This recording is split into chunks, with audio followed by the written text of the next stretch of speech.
Почитувани добар ден. Гостин во денешното интервју на Радио Слободна Европа, министерот за правда на Република Македонија, господинот Михајло Маневски. Господине министре, во последно време председателот на владата, чиј член сте и вие, јавно упати критики до работата на Уставниот суд.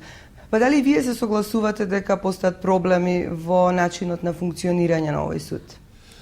Па мислам дека ова прашање е често присутно во последниве денови во јавноста.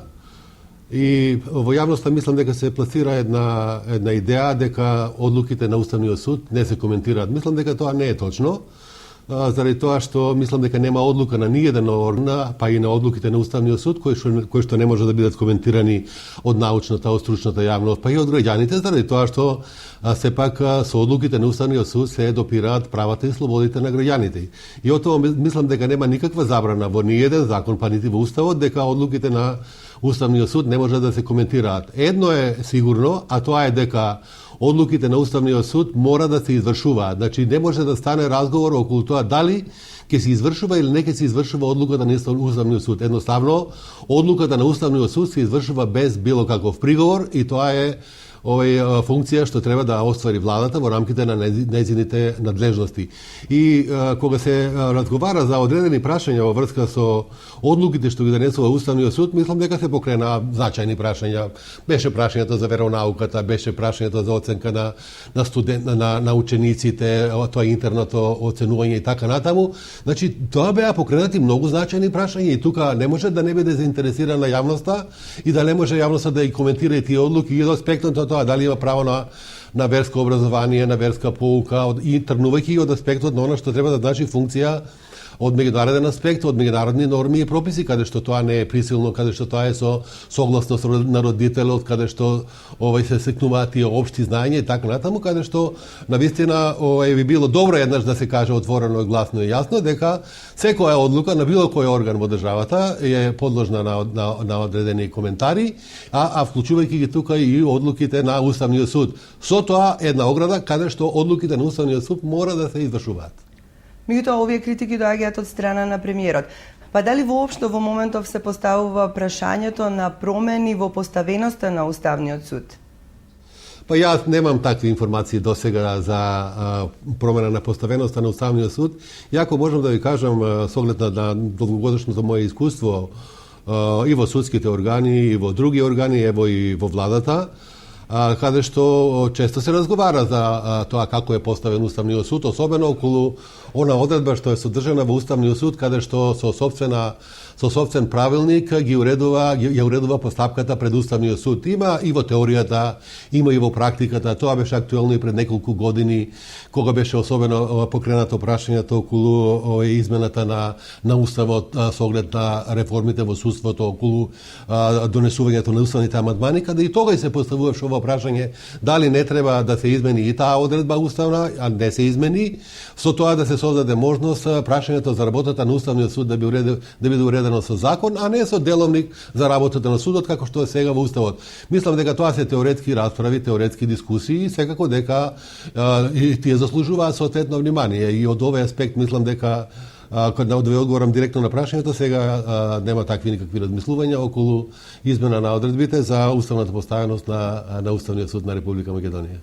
Меѓутоа, вие знаете дека и во последниот извештај на Европската комисија за напредокот на земјата посебно беше нотиран притисокот врз Уставниот суд. Што мислите од каде потекнуваат ваквите забелешки?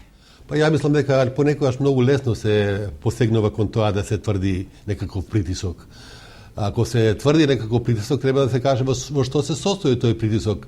А вие гледате какви одлуки донесува Уставниот суд, ги донесува некогаш со мнозинство на гласови и тоа се објавува, па дури може да се објават и одредени ставови на суди на Уставниот суд што не се согласуваат со донесената одлука, тоа е значи право на судијата на Уставниот суд. И мислам дека кога се прибегнува кон тоа да се етикетира или да се наведува дека ево се вршат притисоци на Уставниот суд, мислам дека тоа се предимензионира и нема реална основа тоа во она што објективно се случува во јавноста во Република Македонија.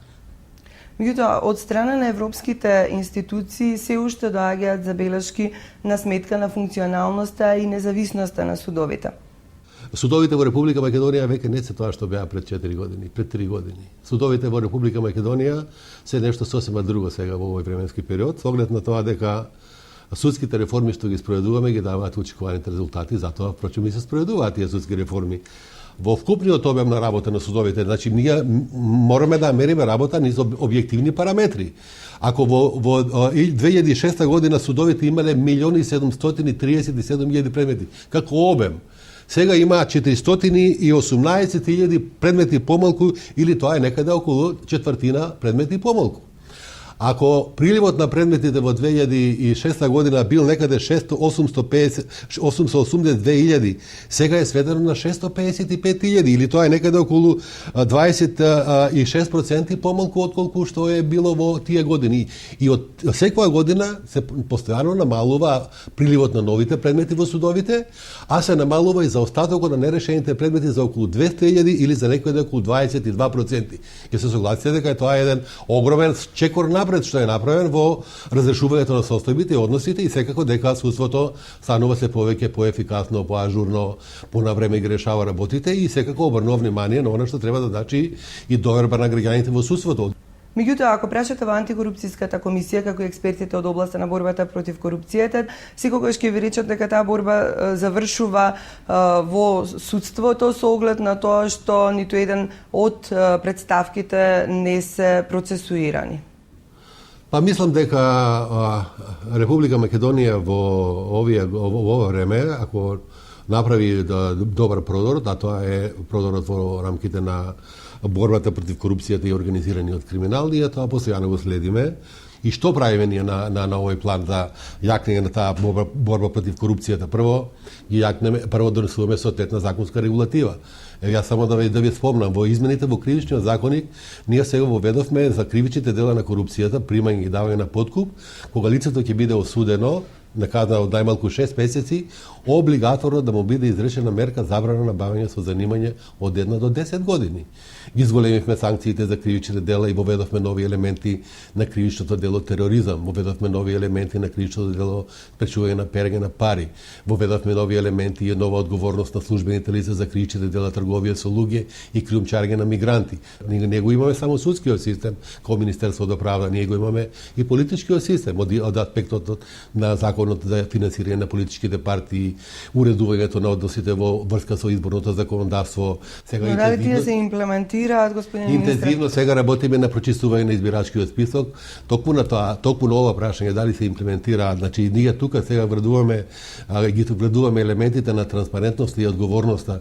Сето што се работи и ова што е сега, што ви го спомнав, законот за слободен пристап до информации од јавен карактер, јавно да се објават законите, јавно да се објават предлозите на законите, јавно да се објават извештаите, јавно да се објават финансиските извештаи, јавно да се објават извештаите што се однесуваат до финансирањето и работата на одредени организации, па и невладени организации и така натаму. Значи транспарентноста во функција на одговорноста, и ние во законот за судовите се внесуваме покрај одредено начело на јавност, внесуваме и начело на транспарентност. Со тоа што за законот создадовме обврска, судот од кој ќе донесе пресудата и изгласи пресудата во рок од 2 дена да ја објави на веб страницата. Сега сите судови, за разлика од 5 година, година и пол, кога не можеше да се замисли, сите судови имаат веб портали каде што ги објавуваат пресудите.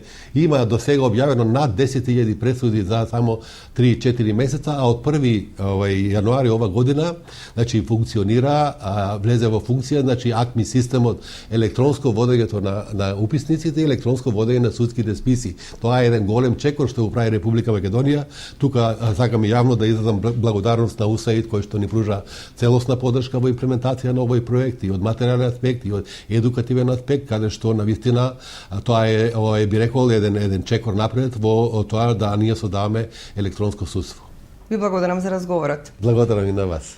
Тоа беше господинот Михајло Маневски, министер за правда на Република Македонија. Се гледаме за 7 дена.